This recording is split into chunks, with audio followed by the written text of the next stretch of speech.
দান করা শিখে যাবে। এই শেখানো তো তোমার দায়িত্ব, এই শেখানো তোমার দায়িত্ব, এইটা তুমি করবে, বাচ্চাদের দিয়ে শেখাবে।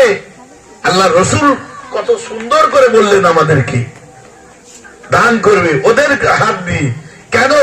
ও যখন আস্তে আস্তে এই যে দান করা শিখবে, এই ছোটবেলা থেকে যখন দান করবে, সেই ব্যক্তি বড় হলে কি হাত সে টেনে নেবে না বাড়াবে?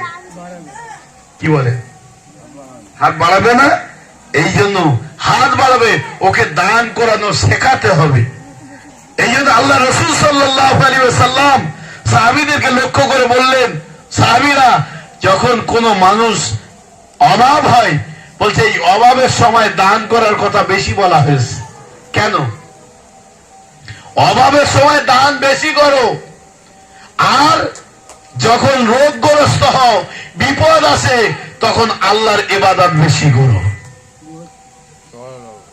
সুবহানাল্লাহ, আসতে বলো। হ্যাঁ, কেন?